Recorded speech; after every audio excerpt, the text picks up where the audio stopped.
పహల్గామ్లో జరిగినటువంటి ఏదైనా కానీ, ఏ అసాంఘిక కార్యక్రమాలైనా కానీ ఒక భారతదేశ పౌరుడిగా, ఒక హిందువుగా నేను ప్రతి ఒక్కదాన్ని కూడా ఖండించగలను. ఎందుకంటే నా మతం చాలా గొప్పది, నా దేవుడు చాలా గొప్పడు. అవును, ఖండించగలను.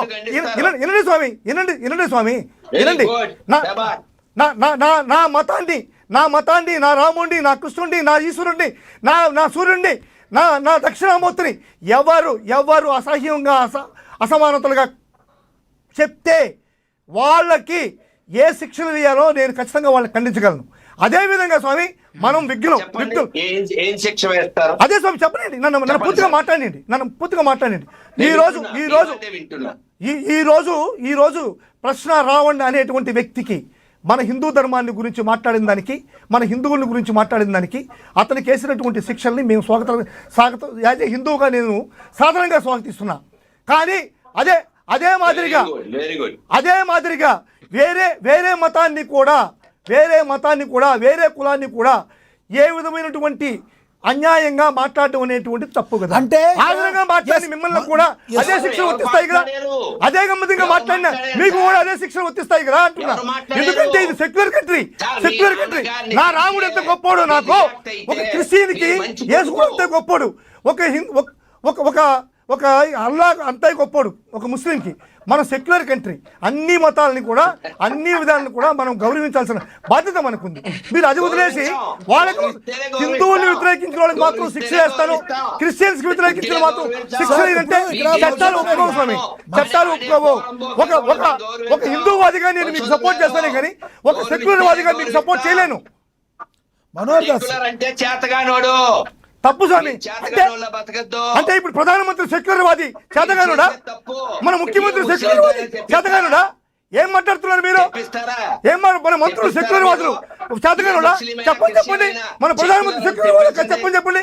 అంటే సెక్యులర్ వాదం ఉంటే మీకు చేతగాంటారా? ఏం మాట్లాడుతున్నారు మీరు? మన ప్రధానమంత్రి కాదని చెప్పండి. ప్రధానమంత్రిని మీరు వద్దంటండి, మీద ఈ దేశం అందరిదే కదా, సెక్యులర్ దేశం ఇది. ప్రధానమంత్రి చెప్పండి సెక్యులర్ వాదం వద్దని చెప్పండి. స్టేట్మెంట్ ఇప్పించండి. అరే ఒక స్టేట్మెంట్ ఇప్పించండి. మసీద్ నుంచి చర్చి నుంచి రూపాయలు తేలేని చవటలో మాకు అక్కర్లే. ఆ జాతరకి నేను ఒకటే క్వశ్చన్ చేస్తున్నానండి. మీరు సెక్యులర్ వాదాన్ని మీరు సెక్యులర్ వాదులంతా దొంగలుంటున్నారు. ఈ రోజు ప్రధానమంత్రి నరేంద్ర మోడీ కూడా సెక్యులర్ వాదే కాదు అని చెప్పి మోడీ దగ్గర మీరు స్టేట్మెంట్ ఇప్పించుకుంటాం. మన ముఖ్యమంత్రి చంద్రబాబు నాయుడు కూడా సెక్యులర్ వాదే కాదు అని మీరు స్టేట్మెంట్ ఇప్పించారు ముఖ్యమంత్రి దగ్గర. సెక్యులర్ వాదాన్ని మీరు ఇద్దరు మాట్లాడితే అర్థం కాదు. ఆయన మాట్లాడండి. మీరు ఆల్రెడీ ప్రూవ్ చేసుకున్నారు. రైట్. రాధా మనోహర్ దాస్ గారి యొక్క అభిప్రాయం ఒక్క నిమిషం. నేను రాధా మనోహర్ గారి దాస్ ఏమంటున్నారంటే, ఏదైతే మీరు ఒక గుడ్ పర్సన్ అని జీసస్ గురించి, ఒక గుడ్ పర్సన్ అని అల్లా గురించి, సనాతన ధర్మం గురించి నమ్మిన మీరు మాట్లాడగలుగుతున్నారు, ఒక క్రిస్టియన్తో అయినా ఒక ముస్లింతో అయినా హిందూ ధర్మం కూడా గొప్పదేనని ఒక్క మాట చెప్పించగలరా అని అడిగారు. దానికి మీరు స్ట్రైట్గా సమాధానం చెప్పండి. ఫస్ట్ అడిగింది అదే. ఆయన ఏమంటారంటే, ఒక ముల్లాతో కానీ ఒక ఫాస్టర్తో కానీ మీరు ఎందుకు సమాధానం చెప్పించలేకపోతున్నారు? అలాంటి వాళ్ళు నా దేశంలో దేనికి అని అడుగుతున్నారు. దానికి అడిగిన దానికే చెప్పండి మీరు. ఇది నా దేశం కాదు సార్, మన దేశం కాదు, హిందూ దేశం కాదు సార్, హిందువుల దేశమే కాదు ఇది, హిందువుల దేశం కాదు ఇది. అన్ని మతాలకి, అన్ని కులాలకి, అందరికీ బ్రతకడానికి ఉండేటువంటి ఒక సమగ్రమైనటువంటి చట్టాలు ఉండేటువంటి దేశం ఇది. ఈ దేశంలో నేను హిందువులు నేనే బతుకుతానంటే కాదు. మీరు చెప్పండి మీ ప్రధానమంత్రి దగ్గర స్టేట్మెంట్ ఇప్పించండి, చెప్పండి. మీకు చంద్రబాబు దగ్గర స్టేట్మెంట్ ఇప్పించి చెప్పండి. అదే మీరు చెప్తే ఇది హిందూ దేశం కాదు, సెక్యులర్ దేశం. అన్ని కులాలు, అన్ని మతాలు ఇక్కడ ఉండడానికి అధికారం ఉంది, మీరు చెప్పడానికి వీల్లేదు. ఇది మనం రాష్ట్ర రాజ్యాంగం ప్రకారం అన్ని కులాలు, అన్ని మతాలు ఉన్నాయి, కానీ అది హిందూ దేశం కాదు. ఇక్కడ క్రిస్టియానిటీ పుట్టింది, ఇక్కడ ముస్లిం పుట్టింది అంటే మీ దగ్గర ఆధారాలు ఉన్నాయా? ఇది హిందూ ముస్లిం పుట్టిందా, క్రిస్టియన్ పుట్టిందా? అసలు ప్రపంచంలోనే సనాతనమైనటువంటి ధర్మం అంతే. మీకు ఇస్తాను. రాధా మనోహర్ దాస్ గారిని మాట్లాడినండి. రాధా మనోహర్ దాస్ గారు ఇప్పుడు ఈయన ఏమంటారంటే ఇది హిందూ దేశం కాదు అంటారు. కానీ ఒక క్వశ్చన్ నాకు కూడా డౌట్ ఉంది, మీ ద్వారా కాదు, మీ ద్వారా అడగాలి. ఒక్క నిమిషం. సరే, మీ ప్రధానమంత్రి మోడీ గారి దగ్గర స్టేట్మెంట్ ఇప్పించండి, మోడీ గారి దగ్గర స్టేట్మెంట్, చంద్రబాబు దగ్గర స్టేట్మెంట్ ఇప్పించండి. ఇది సెక్యులర్ కంట్రీ కాదు, ఇది హిందువులు మాత్రమే ఉండాలని చెప్పి స్టేట్మెంట్ ఇప్పించండి. చెప్పించండి స్వామి. సార్ అలా చెప్పట్లే, ఆ, మరి? ఇది హిందూ దేశమే, అందరూ ఉండొచ్చు. అదేంది మీ హిందూ ఇంట్లో దేశం? ఉండి, హిందూ మీ దేశం ఇంట్లో కాదండి ఇది. తింటూ, మిమ్మల్ని భరతమాత, తిట్టచ్చా? భారతదేశం, భరతఖండం, ఇది హిందూ దేశమే. సర్వ మతాలకి, ఇది సర్వ హిందూ మతాలకి, దేశమే. సర్వశక్తులకి, నువ్వు అందరికీ ఏం కూడా చేయాలో ఆమోదయోగ్యమైనటువంటి ఒక పవిత్రమైనటువంటి స్థలం ఇది. రైట్ రైట్ పవిత్ర మనోహర్ స్థలం దాస్ ఇది. గారు, మనోహర్ దాస్ గారు ఒక్కసారి, మనోహర్ దాస్ గారు నాకు ఒక క్వశ్చన్ సార్, ఈయనకు ఒక క్వశ్చన్ వేయాలి. సెక్యులరిజం వద్దంటే ఒక్క నిమిషం, ఏమది మీరు మాట్లాడుతున్నారు? ఒక్క నిమిషం సార్ ప్లీజ్. మీరు అసలు ఇక్కడ ఉండడానికి అనర్హులండి. భారతదేశంలో సెక్యులరిజం లేదంటే, మీరు సెక్యులర్వాది కాదంటే, మీరు సెక్యులర్వాదాన్ని మీరు గాన సపోర్ట్ చేయకుంటే మీరు భారతదేశంలో ఉండడానికి అనర్హులు. మధుసూదన్ రెడ్డి గారు, సెక్యులరిజం వేరు, సూడో సెక్యులరిజం వేరు. సూడో సెక్యులరిస్టులు ఎలా మాట్లాడతారో మీకు తెలుసు కదా. ఒకటి రాధా మనోహర్ దాస్ గారి ద్వారా ఒక క్వశ్చన్ అయితే అడగాలనుంది. ఒక్కటి మీరు చెప్పండి, ఇప్పటి వరకు కూడా ఎవరు కూడా ఎక్కడ లేని మతంని హిందువులు ఎక్కడైనా కూడా ఎవరినన్నా కన్వర్ట్ చేశారా? ముస్లింలు ఎవరినన్నా కన్వర్ట్ చేశారా? లేదంటే క్రైస్తవులు ఎవరినన్నా కన్వర్షన్స్ అనేవి ఎందుకు జరుగుతున్నాయి? హిందుస్థాన్ కాదని మీరు ఎలా అంటారు? ఇది మన హిందూ ధర్మం ఆచరించే దేశంలో పరాయి మతం వాళ్ళు ఉన్నా కూడా మనం ఉండండి అని చెప్పాం, అంతేగాని ఇది హిందూ దేశం కాదంటానికి మీ దగ్గర సాక్ష్యాలు ఏమున్నాయి సార్? మీరు ఇంకేమున్నాయి మీ దగ్గర? ప్రపంచంలోనే అతి సనాతనమైనటువంటి ధర్మం హిందూ ధర్మం. సార్ ఒక్క నిమిషం చెప్పండి సార్. యాంకర్ గారి పేరు లక్ష్మీనాగ్ సార్. లక్ష్మీనాగ్. యాంకర్ మీ పేరు నాన్న? లక్ష్మీనాగ్ అండి. లక్ష్మీనాగ్. లక్ష్మీ నరసయ్య గారు. నాగ్ లక్ష్మీనాగ్ గారు. ఎస్, లక్ష్మీ నాగు. యా. మీరు చాలా బుద్ధితో మాట్లాడుతున్నారు. ముందుగా మీకు శుభాభినందనలు. Thank you sir. ఎందుకంటే ఈ దేశానికి రాముడికి సంబంధం ఉంది, ఈ దేశానికి శివుడికి సంబంధం ఉంది. 12 ద్వాదశ జ్యోతిర్లింగాలు, 18 అష్టాదశ శక్తిపీఠాలు, 108 వైష్ణవ దివ్య దేశాలు. ఈ దేశానికి బైబిల్కి, ఈ దేశానికి క్రైస్తవానికి ఏం సంబంధం లేదు. కేవలం దోచుకోవడానికి వచ్చినటువంటి మతాలు. మనోహర్ దాస్ గారు ఒక్కటి మీరు గమనించాలి. ఎస్ సార్, ఒక్క మాట చెప్పండి సార్. మీకు డౌట్ ఉంటే నేను చెప్పిన మాటలు ఆ కాశ్మీర్ ముఖ్యమంత్రులు ముగ్గురు చెప్పిన మాటలు వినండి. నిన్న ఇండోనేషియా అధ్యక్షుడు చెప్పిన మాటలు వినండి. నా మాటలు వినొద్దు. ఒక రావణ్ పాకిస్తాన్ వాడు కూడా చెప్తున్నాడు. ఈయన వచ్చి ఇప్పుడు ఇది హిందుస్థాన్ కాదంటే అయిపోతుందా? నేను హిందుత్వం కాదండి స్వామి, నేను చాలా పరిపూర్ణంగా హిందుత్వంలో.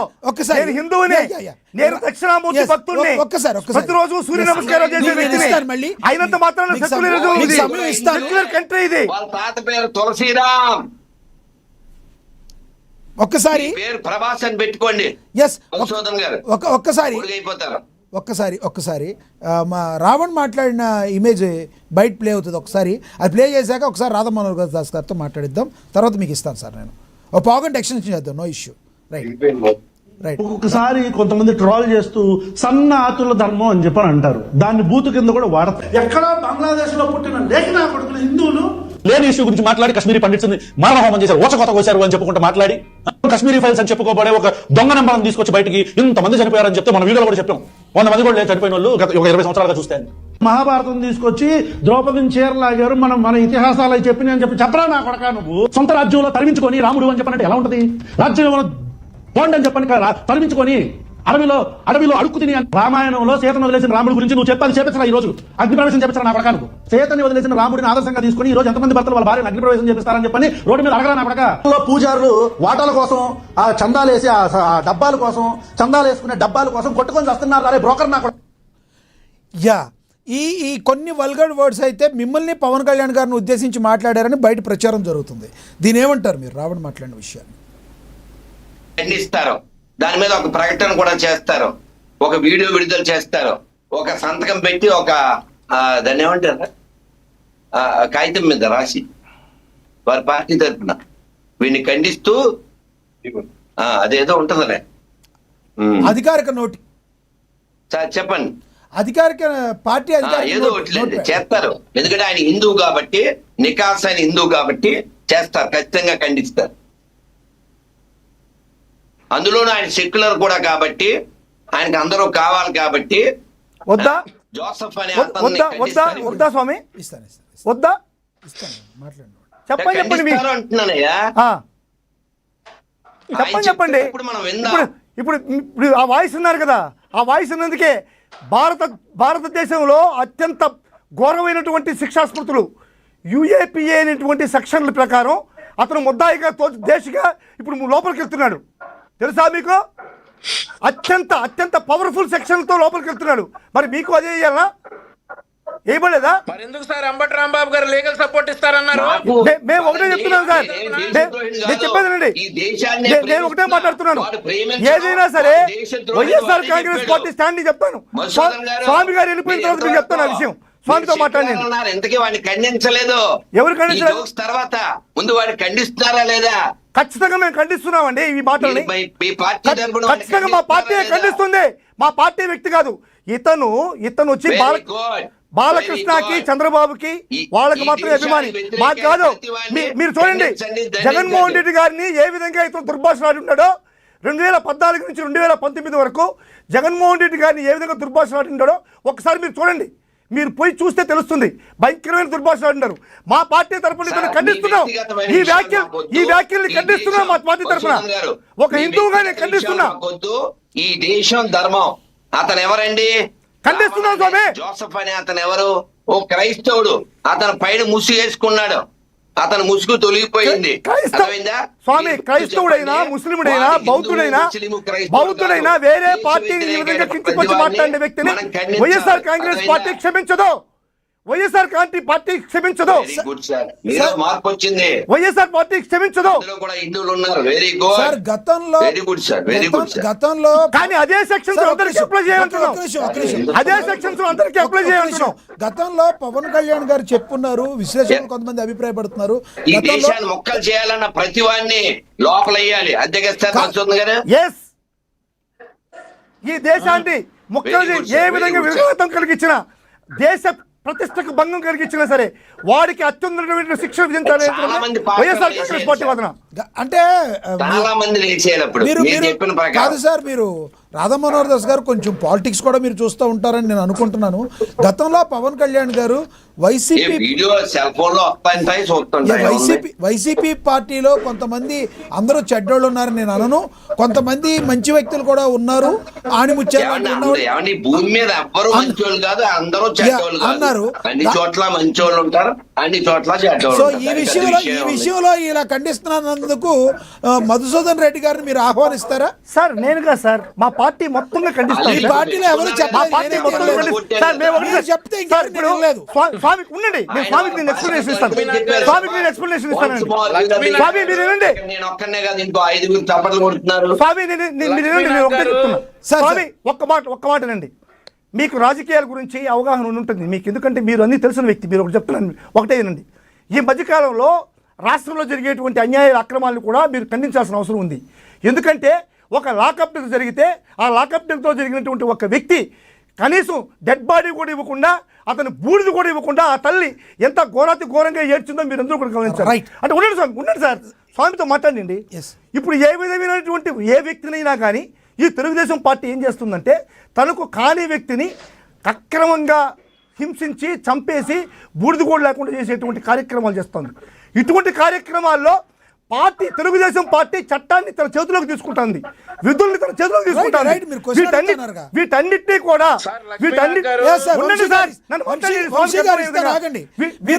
స్వామి గారితో మాట్లాడుతున్నట్లేదు, అది 1-to-1 మాట్లాడుతున్నట్టుంది. నేను ఇస్తాను మీకు, సమయం అయిపోయింది.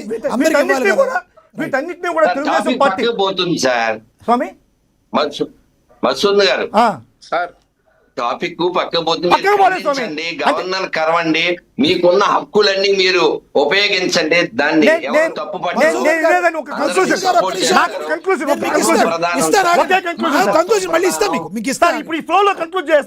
నాకు ఈ విధంగా ఏ వ్యక్తినైనా సరే అరెస్ట్ చేసి తన సొంత మనుషులకు మాత్రం ఆ చట్టాన్ని ఒక విధంగా, తన సొంతం కాకుండా ఉంటే తనను వ్యతిరేకించినటువంటి వ్యక్తులకు ఇంకొక విధంగా చట్టాన్ని అప్లై చేస్తున్నదనేటువంటి దురుద్దేశంతో వైఎస్ఆర్ కాంగ్రెస్ పార్టీ క్షుణ్ణంగా పరిశీలించి న్యాయస్థానాల్లో వచ్చినటువంటి తీర్పులకు మేము కట్టుబడతాం.